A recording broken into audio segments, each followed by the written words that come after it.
Og jeg starter. Modtaget.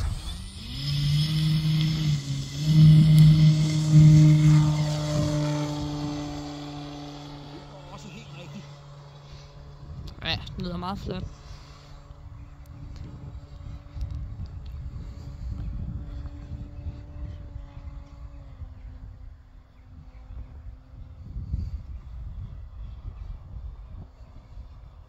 kommer lidt tættere på.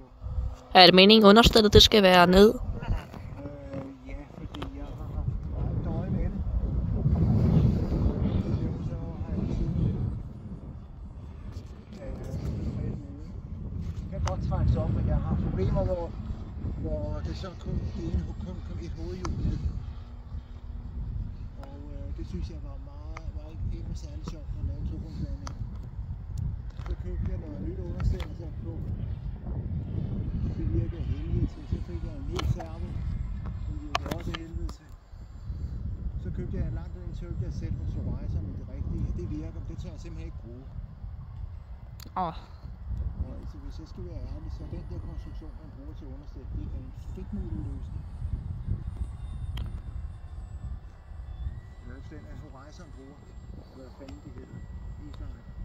Ja, Horizon Hobby, ja. Ja, det er sådan en firma. Inde bagved. Det er en fedtmulløsning der. Det er en fedtmulløsning, du bruger.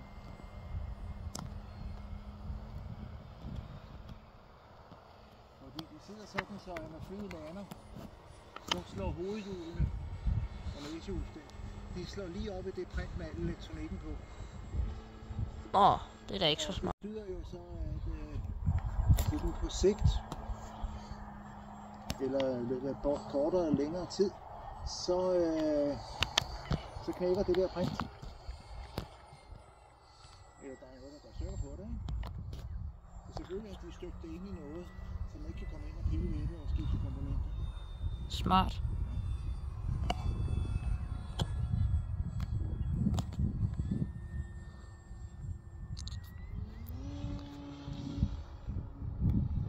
Den har da også lidt power gear i hånden, ikke? Jo.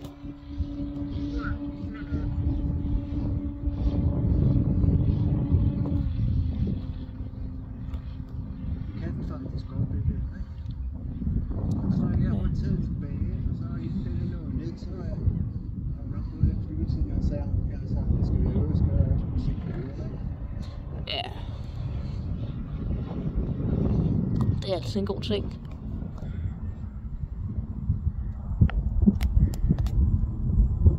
Ja, den er meget nem at filme. Ja. Men det er ikke en stor model. Eller er det? Er den på omkring de 5 kilo? Jeg har vejet den, så den sidder lige den vejer. Det kan ikke gøre det. Jeg går lige rundt, så kommer jeg ind. Ja.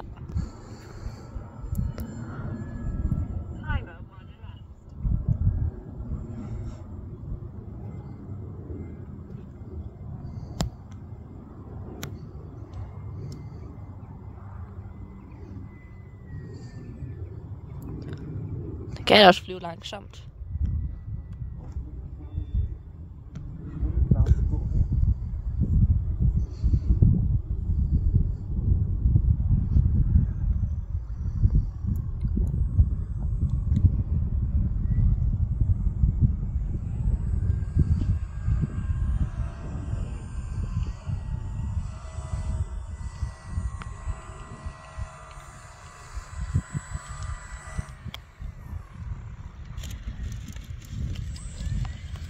Godt landet.